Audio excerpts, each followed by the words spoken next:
Hola amigos, muchas gracias por darse cita aquí en Hablando a las Plenas con Anita Galarza. Tengo un invitado muy chévere, que aparte es un amigo muy querido, y es Andrés Castillo. Él es actualmente candidato para el Distrito Norte de Pichincha y él está en la lista número 7 de ADN. Bienvenido Andrés, qué gusto tenerte aquí siempre. Hola Anita. ¿Alguna vez tú me entrevistaste? Ahora yo te entrevisto a ti. Estamos como en el fútbol. Una vez jugaste tú de visitante, ahora juego yo. Así es, ahora tú eres el visitante. Sí, Cuéntanos para que te conozcan un poco más las personas que nos están acompañando en esta entrevista. ¿Quién es Andrés Castillo? Soy Andrés Castillo Maldonado, abogado, 42 años, vivo en Ponciano, nací en Santa Prisca, viví en La Magdalena, tengo estudios en ciencia política y también en seguridad pública. Me gano el pan trabajando como abogado, sea en instituciones públicas como la Asamblea durante 12 años o en mi oficina particular también. Y siempre he estado involucrado en los temas de la política de una o de otra manera. Si no ha sido como candidato, ha sido como activista, y si no ha sido como activista, como analista, pero siempre me ha gustado la política. ¿Cuándo te empezó a gustar la política? Ah, no, pues desde cuando era niño. ¿Desde niño? Desde niño. Yo quise ser presidente del grado en el jardín, perdí y lloré. Y después, claro, en la escuela, en el colegio, fui presidente del Consejo Estudiantil, fui presidente de la Asociación Escuela de Derecho de la Universidad Católica, y después ya me dediqué a participar. Ah, estudiaste en la Universidad Católica. Sí, Hace, sí. Bueno, la semana anterior tuvimos una súper chévere invitada, que es la doctora Paulina Araujo, Claro. y ella también nos contó que estudió en la Universidad Católica. ¿Le Claro, conoces? éramos compañeros con ella. ¿Y tienes alguna anécdota con la doctorita? Una anécdota chistosísima. Ella vivía, o bueno, sus papás vivían, me acuerdo, en los condominios Patria, que queda ahí en los dos puentes yendo hacia el sur de Quito, y yo vivía en La Magdalena. Entonces, un buen día me dice, oye, Andresito, llévame a mi casa. Le digo, pero yo no tengo carro. Me dice, sí, es que yo me compré uno, pero no sé manejar. Entonces fuimos a retirar el carro donde se había comprado y fuimos manejando y le dejé parqueado, y después con el tiempo ya se soltó un poco, ya llegó, pero como los 15 días, al mes, llegó a la universidad en su carrito nuevo que se había comprado. Ah, mira qué simpático. no Se compró venía- primero el carro, pero todavía no estaba No sabía fogueada al manejar, volante. sí. Sí. Bueno, pero tuvo la decisión y ya se obligó a aprender a manejar y aprender a manejar. Una mujer valiente, sí, una también. linda es, una linda. Y fueron compañeros de aula. Verás, en la Universidad Católica, a partir del quinto semestre, había la modalidad de que tú podías coger cualquier materia de la especialidad que tú cogías. Entonces, tranquilamente alguien de quinto semestre era compañero de uno que estaba acabando, porque las materias se cogían no por niveles, sino por la materia en sí. Entonces tú mezclabas como querías, porque se entendía que los primeros 5 semestres ya te daban todo lo básico, ¿no es cierto? Y después ya cogías tu derecho societario, cogías derecho inquilinato, cogías, es decir, materias ya más especializadas. Entonces daba lo mismo que cojas en quinto como que cojas en décimo, porque ya eran materias específicas. Entonces, ella creo que era un semestre o 2 semestres mayor que yo, pero por esa modalidad podíamos Compartían compartir materias. ¿Y qué sí. materia compartía? Si no me equivoco, compartimos con ella alguna materia especializada en penal, porque claro, ella sí hizo todos los básicos de Penalista, penal, claro. y todas las demás, criminología, criminalística, ciencia forense y ni sé cuántas cosas más. Entonces, en alguna de esas nos encontramos. Y nos encontramos también en materias que tenían que ver con el litigio, en cambio, ¿no es cierto? En técnica de litigio y esas cosas. Entonces, esas como son ya específicas, podías coger en cualquier momento, y ahí nos hicimos compañeros. Pero más que compañeros éramos amigos, es decir, como vivíamos en el sur, eventualmente nos íbamos en el mismo bus o cosas por el estilo, porque tanto ella como yo éramos gente clase media, es decir, no es que llegábamos pues, en el carro totote y vivíamos en la casa totota, sino más bien vivíamos como una familia de clase media típica quiteña que vive en el sur de la capital. Sí, pero la Universidad Católica nos ha dado grandes abogados. Muy buena universidad, ¿no te parece? Por supuesto, sí, yo vivo feliz de la universidad. Ahora está un poco de capa caída, Curita ese que está ahí de rector y que es cachiporrero del correísmo, ¿no? Hermano de la Jimena Bonce, etcétera, etcétera. Pero claro, como es la Universidad Católica, una universidad pontificia que depende del Vaticano. Pontificia Universidad Católica del Ecuador. Sí, señora. Yo también estudié en la Universidad Católica. ¿Y a ti te dieron pastoral? ¿Tenías misa Claro. o no? Bueno, misa no, pero había materias, por ejemplo, había una que se Pastoral llama... eclesiástico. Esa se llamaba Jesucristo y el hombre de hoy. Y te enseñaban del concilio de Calcedonia y todo eso, sí. Exactamente, porque además en derecho también había una materia de derecho canónico y te enseñaban toda la lógica de cómo funciona el esquema. De hecho, mi tesis de grado es una de las dos únicas tesis de la Universidad Católica que hablan de derecho canónico, ¿ya?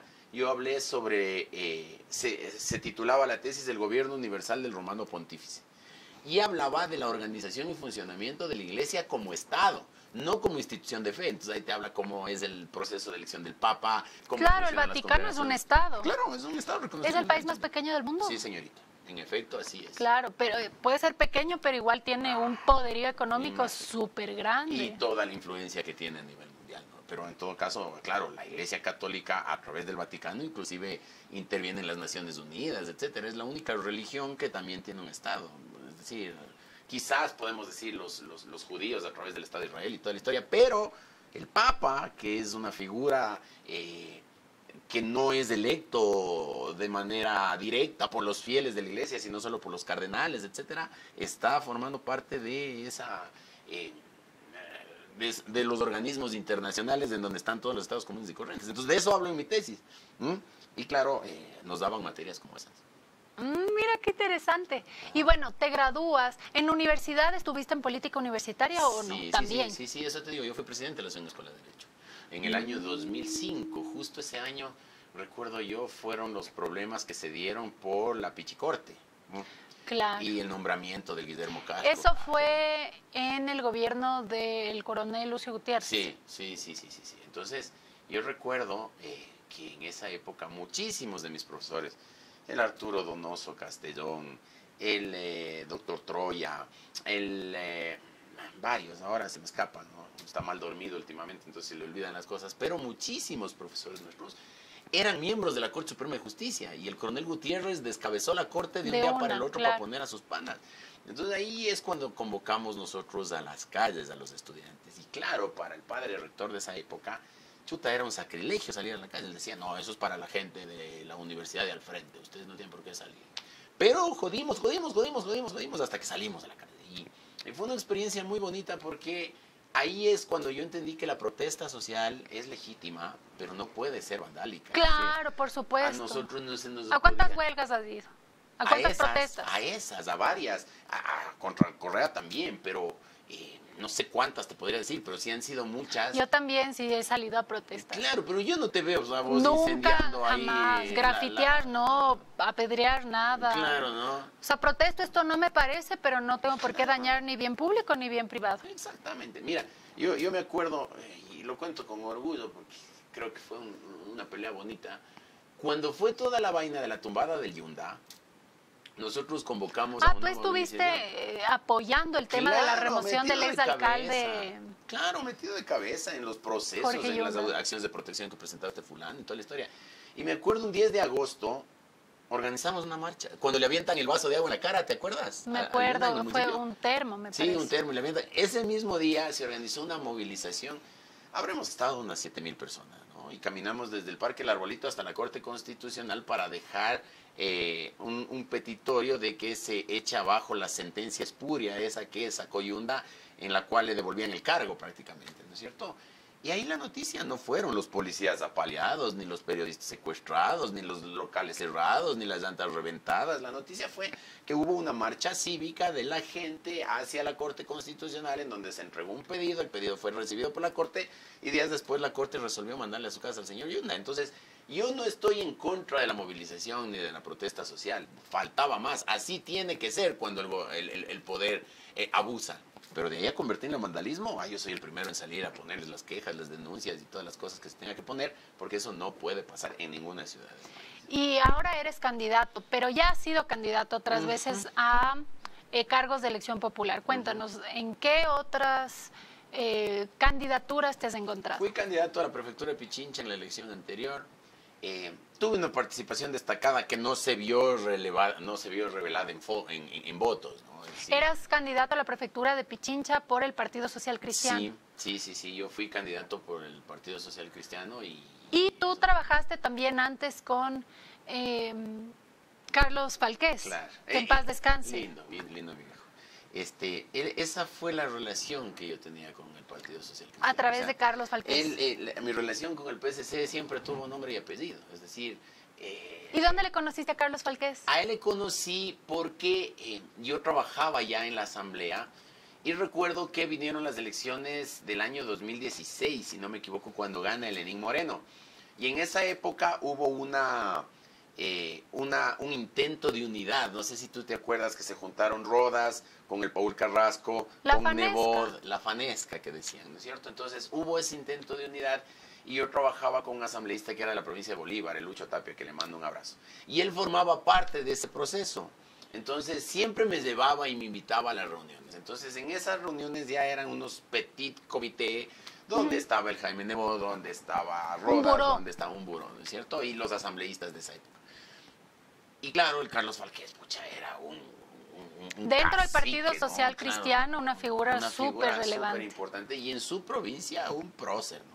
De hecho, yo les he dicho... El hijo también fue alcalde de Machala. Sí, el Carlos Falqués Aguilar. Entonces, alguna vez fui a un evento, una reunión de estas, me pidieron un criterio, lo di. Después de cómo era todo campechano, buena gente, se me acercó, nos comenzamos a reír, cambiamos números, nos hicimos amigos. Y a partir de ahí, curiosamente, y eso a mí me llenaba de alegría, no éramos amigazos, pero a los 2 o 3 días me llamaba Castillo y me preguntaba alguna cosa. Y luego otra, y nos comenzamos a hacer panas, y me juntó a su equipo y comenzamos a trabajar. Y le apoyé para la alcaldía, y le apoyé para la prefectura, y después nuevamente cuando se lanzó para alcalde.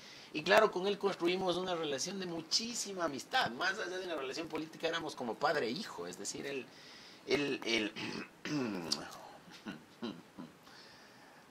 me enseñó muchas cosas a mí. ¿Te da nostalgia acordarte de Carlos Falqués? Por supuesto. Un tipo... lleno de energía, alegre. Llenaba el escenario. Espontáneo, ¿no? Espontáneo, buen chiste, buen cacho, bravo como el solo. Temperamental, jodido, pero yo con él aprendí muchísimo y le tengo muchísima gratitud. De lo que aprendiste de Carlos Falqués, ¿qué es lo que más te ha servido para estar donde te encuentras hoy en política? Me acuerdo prácticamente textual. Cruce la información, chequee, verifique. No confíe en nadie hasta el final, pero cuando ya usted esté seguro, confíe en alguien porque si no nadie le va a ayudar. Y así es la política. Es decir, el yo creí, yo pensé, yo me imaginé, es que esto, es que lo otro, en la política no te sirve. La política es como comerse un ceviche de concha, Anita. Cuando sale una concha mala, te jodiste. Te jodiste. Entonces tú tienes que procurar ir oliendo bien el ceviche. Mira, primera vez que escucho la comparación de la política. Es que la política he visto que le comparan a la política con pañales, con un montón de cosas, nunca buenas. Pero cuando tú te Pero nunca vino con ceviche de concha. Y sí, oye, una mala conchita daña todo. Daña todo. Y si te comes la concha, te manda, te acabó nomás, ¿no es cierto? Sí. Entonces, él siempre me decía, siempre verifique. Tú puedes tener muy buenos amigos alrededor, gente que te quiere, que te valora, que te cuida, inteligentes, y en palabras de él, pero nunca falta el bolsón que te hace meter las patas, Castillo. Entonces, eso yo le tengo como Biblia, es decir, mi equipo sabe, ellos saben cómo estamos trabajando en la campaña, y no es que yo sea jodido, sino que yo entendí eso y eso me ha servido muchísimo. O sea, te gusta ser minucioso para estar seguro y que no se vaya a dañar el proceso que estés llevando adelante. Sí, es que en esta no hay otra. Tú te equivocas y no hay otra. Ya, entonces tú fuiste candidato a la prefectura de Pichincha. ¿Qué tal la experiencia de esta primera campaña provincial que tienes? A ver, la campaña a la prefectura para mí fue muy gratificante, entre otras cosas porque a pesar de que no se tuvo los votos que yo creía que iba a tener, fue un escenario en donde se pudo enfrentar al correísmo sin miedo. ¿Te consideras anticorreísta? Pero de largo, pues es decir, yo... Claro, tú salías a protestas y... Yo con los correístas ni a misa, jamás. Es decir, yo no puedo compartir con gente que tanto daño no nos puedes ha hecho. Respirar su aire, dices. Sí, y claro, me dicen, no, pues no tienes que decir eso porque en la asamblea hay que conversar. Ya habrá quien converse con ellos. Pero tú no puedes conversar con ellos. Yo creo que tengo compañeros en la lista, pucha, de talla, de nivel, con capacidad de conversación, de negociación. Yo no puedo. O sea, a mí me sientas al lado de la señora Cabezas y deja nomás. O sea, yo no, Dios te pague. ¿No es cierto? O al lado de cualquiera de estos otros ¿cómo es el Latin King? ¿Ves? O sea, Ronnie Aliaga. O sea, no podría. No, lo siento muchísimo. ¡Qué loco! Claro. El correísmo tuvo la audacia de sentarnos un pandillero en la asamblea. Claro. Ese es el problema de en la democracia a veces dicen todo en plancha tal número. Ya. Pero ¿sabes quiénes son los candidatos? ¿Sabes a qué se dedican? ¿Sabes? Por eso es que estamos haciendo también este espacio para que ustedes un poco puedan conocerles, escucharles y que ahí decidan. Porque me parece complicado cuando las organizaciones políticas, por la fuerza de la organización política, nos han clavado en la asamblea personas que no son quienes deberían estar de legisladores, como el mismo Ronnie Aliaga, alias El Ruso, que está prófugo en Venezuela. Un delincuente. Entonces, ¿cómo te sientes fichita de de conversar? fichitas. Imagínate, puta, y que te tomen una foto. Yo me tomo una foto con quien sea, pero con eso no. O sea, hasta para poder poner en las salas. Y ahora que estás de candidato en ADN, ¿qué tal ha sido la experiencia en lo que va de la campaña? Lindo, chévere, yo estoy contento. He bajado de peso un montón, pero... Y tú estabas preocupado porque se te sí, vea que se me barriga. vea la panza No ahí se te ve la panzón. cámara. Bueno, en todo No caso... se te ve panzón y nunca te hagas pipón. Ah, eso es importante. Oye, lindo, chévere, hay la oportunidad de recorrer y conocer las cosas que pasan. Hay algunos sectores de la ciudad. Yo soy un quiteño, quiteñísimo, yo no me pierdo en Quito, pero hay sitios a los que en realidad no vas porque no hay necesidad de ir en la cotidianidad, ¿no es cierto? Pero cuando vas y conoces lo que está pasando, entiendes de mejor manera lo que hay que hacer. Y eso nunca tiene que perderse porque solamente estando en contacto con la gente, con la ciudadanía, escuchas muy bien sus problemas y también de muchos de los ciudadanos nacen grandes propuestas. Sí, y escuchas un montón de cosas. Por ejemplo, tipos como el Ramiro García, como la Lolo Miño, estos que andan ahí atrás del escritorio, se preocupan mucho si se incrementan o no se incrementan las penas, ¿no? Y dicen que no se gana nada cuando se incrementan las penas. Yo creo que sí hay delitos en los que se tienen que incrementar penas. Creo que en el caso de niños, niñas y adolescentes que estén en sicariato, cosas súper graves, se tiene que sancionar. Claro, nosotros con el Jorge Peñafiel en la Comisión de los Derechos de los Niños, Niñas y Adolescentes presentamos el informe de minoría para que se pueda incluir, que se pueda juzgar con mayor rigurosidad a los niños, niñas y adolescentes que estén en delitos graves. Y con eso no estás diciendo que les mandas a la cárcel de adultos, pero no tienen esas sanciones, porque no son penas, no es punitivo en el caso de los niños, niñas y adolescentes, pero no tienen esas sanciones irrisorias. Se habla mucho de la justicia restaurativa, entonces el niño que cometió un sicariato se ve a este centro, le dan educación, le dan tratamiento psicológico, alimentación 3 veces al día. ¿Qué pasa con la familia de la víctima? Hacia allá iba yo. Entonces, esta gente, los que hablan desde el escritorio, es tan conchuda que dice que el que delinque, delinque porque es pobre. No Oye, siempre. hazme el favor. No siempre. Yo he recorrido toda la ciudad y los barrios populares de Quito, en donde seguramente hay muchas necesidades. Y no en donde hay están en esas familias que vainas. viven con $1 o $2 diarios y tienen 3 y 4 guaguas. ¿Y sabes lo que dice esa gente? Oiga, denles palo a los delincuentes. Ayúdenos a conseguir El trabajo. país se merece vivir Hagan tranquilos. cosas para que los jóvenes puedan Oye, trabajar. pero Andrés, ¿No? hay tantas cosas por cambiar, Sí. pero con esta constitución de miércoles, perdón el francés, queridos, ¿cómo haces pues? Porque tú no puedes hacer una reforma al COIP o a ninguna otra ley si se contrapone a la constitución Sí, correísta sí. de Montecristi. Entonces ahí tenemos que trabajar con fuerza. Ah, pero si es que, el mira, se sistema- hizo ya la consulta popular planteada por el presidente Noboa, nosotros, me incluyo, salimos, apoyamos para que sea aprobada, casi toda fue aprobada, solo unas cuantas no. Pero esa es una curita en una gangrena y tú y yo lo sabemos, Sí, porque mientras no tengamos una nueva El constitución... sistema penitenciario, por ejemplo, estos bolsones de los correístas salieron diciendo que el sistema penitenciario tiene que ser rehabilitador. Yo entiendo, está bien, sí, así debe ser en la aldea de los pitufos, ¿no es cierto? Que haya alguien que robe, mate o lo que fuere y entre a la cárcel a rehabilitarse. Sí, pero no es lo mismo el delincuente de oportunidad, Anita, el que te roba los aretes, los zapatos, la billetera en el trolley. Que delincuencia organizada, que la saben delincuencia claramente lo que están organizada, que saben lo haciendo, que de están forma haciendo. deliberada, dolosa, Matan, planificada. revientan cárceles en construcción, asesinan, secuestran, vacunan. Esos manes tienen que quedarse en la cárcel todo el tiempo que tengan que quedarse en la cárcel. Y por supuesto que hay que rehabilitar a la gente que se le puede rehabilitar. Y a esa gente hay que hacerle que trabaje dentro de la cárcel. Hablando de las cárceles, hay una figura que se fue de la cárcel, así como Pedro por su casa, alias Fito. Fito. Mucho se dice que por campaña capturarían alias Fito. ¿Qué puedes decir al respecto? No lo sé, no lo sé. Es decir, nosotros, ve, Anita, yo me debo de una filosofía y esa es otra de las cosas que aprendí de Falques. En una campaña de un mes es como correr los 100 metros planos. Si tú quieres ganar la carrera, tienes que correr durísimo por tu andarivel. No preocuparte de lo que hace el resto. Corre durísimo. Entonces yo estoy como caballo de carreras, corriendo mis 100 metros planos. Lo que hacen los otros candidatos, lo que dicen los otros candidatos, lo que hacen las otras listas, a mí me da exactamente lo mismo. Entonces yo estoy corriendo en el andarivel para ganar. ¿Cuál es tu propuesta más insigne para Justamente llegar a la Asamblea? este tema de hacer toda una nueva ingeniería en materia penal. Todo, no la curita que tú decías. ¿Cómo haces una nueva ingeniería en materia penal si es que tienes primero esta Constitución? Si dicen, vamos a hacer una consulta popular para cambiar ABC artículo, es una curita en una gangrena, Sí, porque una gangrena tú tienes que cortar En eso, efecto. no solo una curita, entonces es difícil. Y segundo, ¿no se les va a ocurrir otra vez a ustedes ADN darle la Comisión de Justicia al correísmo? Porque No. fue ADN quien le dio la Comisión de Justicia al correísmo. Sí. Fue ADN que le dio la Comisión de Fiscalización al correísmo.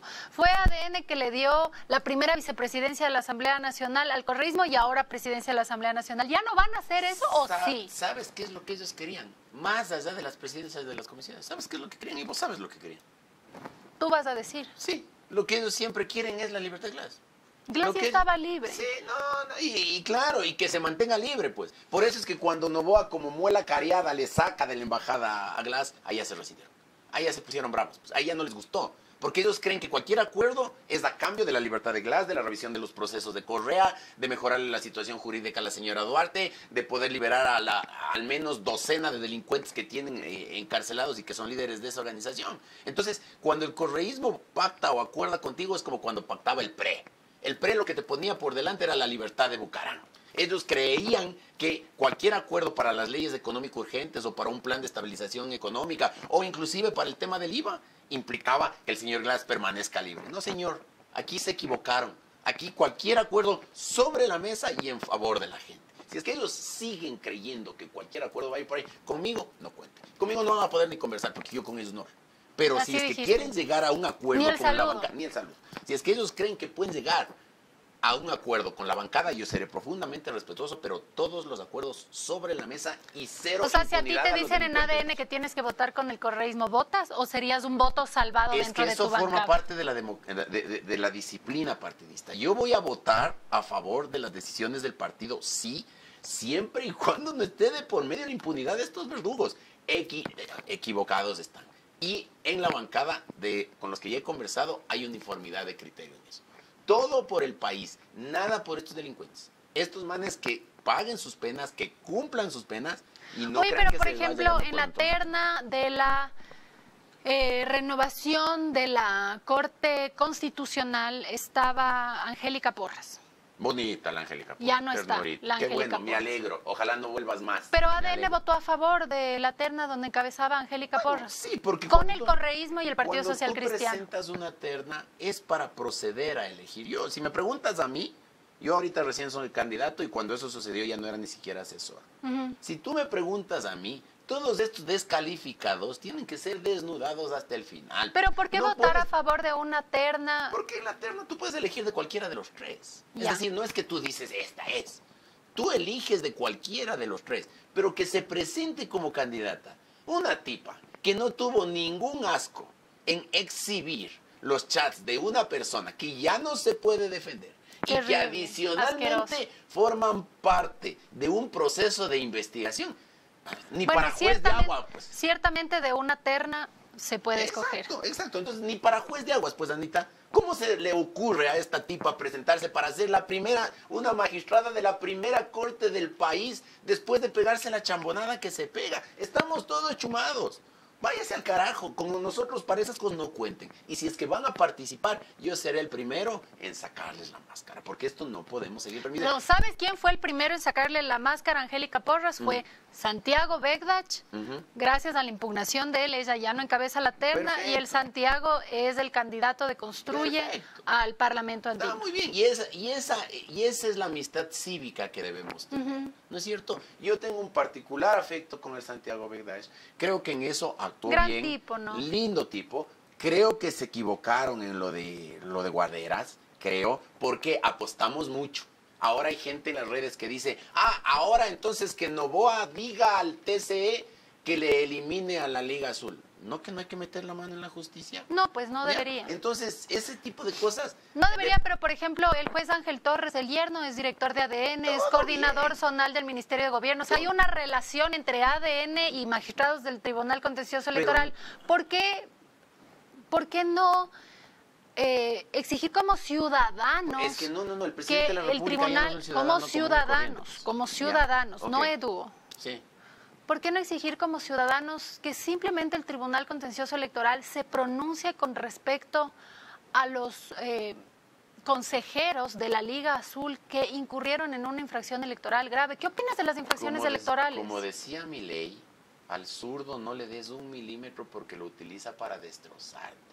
En un acto, yo creo, de buena fe, pero con mucha ingenuidad, se vota por la censura de Guarderas, se les da 1 segundo a estos muérganos de los correístas, y ya fue con media blanca y pantalón oscuro el señor Franco Lora ayer a hacer lo que le dio la gana, y nosotros seguimos creyendo que pronto les van a destituir. Media blanca ya y pantalón oscuro. ya nos metieron el superintendente de bancos. Entonces ese tipo de cosas no pueden pasar por más candorosidad que se tenga, por más buena fe que se tenga. Estos no te dan 1 segundo porque te destrozan. Y ahí se equivocaron, Anita. Hay que reconocer que ahí se equivocaron del medio a la mitad. O sea, yo no, porque yo no voté por la destitución del Juan Esteban, Ok. por si acaso. En general, los que hayan votado se equivocaron. Se equivocaron. Y eso tenemos que reconocer. En lo otro, lo de la Angélica Porras, yo le aplaudo al Santiago, le felicito y le animo a seguir adelante. El Santiago tampoco, obviamente, votó por el tema del Juan Esteban, Sí, porque el primero no es asambleísta y segundo fue el Santiago y otros ciudadanos correctos Oye. que fueron los que presentaron la acción jurídica para que el Tribunal Contencioso Electoral en primera instancia le sancione ¿Sabes cuándo a yo los aprendí? ¿Sabes consejeros. cuándo yo aprendí que esas apuestas no hay que hacerlas? ¿Cuándo? Cuando en Quito, el mismo Tribunal Contencioso Electoral le quitó los derechos políticos al Yunda para que no sea, más bien dicho, le quitó los derechos políticos por haber sido destituido por las pruebas y todas las cosas que se pasó en Quito. Y antes de inscribir la candidatura, este man presentó un recurso de ampliación y aclaración de la sentencia para que la sentencia no quede en firme. Y la gente del Tribunal Contencioso Electoral se guardó eso 10 meses. 10 meses. El señor Yunda fue candidato a la alcaldía, quedó segundo en la elección, por poco y nos gana. Y nosotros quedamos con el cuento de esperemos que el Tribunal Contencioso responda a la ampliación y Muchas aclaración. veces las quejas en temas democráticos, entre comillas, porque muchas veces no se ve democracia, se enfocan en el Consejo Nacional Electoral, pero no se dan cuenta que donde realmente está el meollo es el Tribunal Contencioso Electoral. Y yo no quiero generalizar, porque te soy sincera, no siempre estoy de acuerdo con los fallos del Tribunal Contencioso Electoral, pero creo que sí hay 1 o 2 jueces honestos, Sí, rescatables. sí, Por sí. ahí hay unas conchas dañadas. Bueno, pero a lo que voy yo es que no podemos con esta gente, con esta gentuza de los correístas, no podemos apostar nada. Todo tiene que ir sobre seguro, ¿ya? Lo de Yunda es un caso, lo de Franco Lora es otro. Cuidado, le tienen a Franco Lora hasta nombrar la fiscal y de ahí dicen, no, destituyamos nomás a la Liga Azul. Cuidado. Y esa fue una cosa Cuidado muy peligrosa. al Tribunal Contencioso Electoral que permite las dilaciones con las leguleyadas presentadas por los consejeros de la Liga Azul en el Consejo de Participación Ciudadana y Control Social. Me ha encantado compartir contigo. Créete que me he disfrutado este espacio, me divierto un montón, aprendo también un montón contigo. Espero que te vaya muy bien, Gracias, Andrés. Siempre mis mejores Tú deseos sabes para el ti. cariño y la consideración que te Sí, tengo yo y me también da a ti, muchísimo querida gusto estar acá. Y para todos ustedes también, gracias por acompañarnos. Miren, este ha sido un espacio muy democrático. Hemos tenido diferentes actores políticos. Ahorita el Andrés se encuentra en campaña. Puedes decir un saludo, mejor dicho, una despedida, porque ya estamos cerrando este espacio. Y no se olviden de suscribirse, darle like, darle clic en la campanita para que les notifique cuando tengamos otra entrevista y también compartir este espacio. Vamos a dignificar la política, vamos a hacer de la Asamblea un espacio en donde prioricemos el sentido común. Vamos a defender a Quito, vamos a defender a Pichincha, vamos a trabajar por el país. Y no digo nada, pero habrá señales. Besos, abrazos y nos vemos en un próximo Hablando las Penas con Anita Galarza y esta vez fue con Andrés Castillo. Chao, gracias.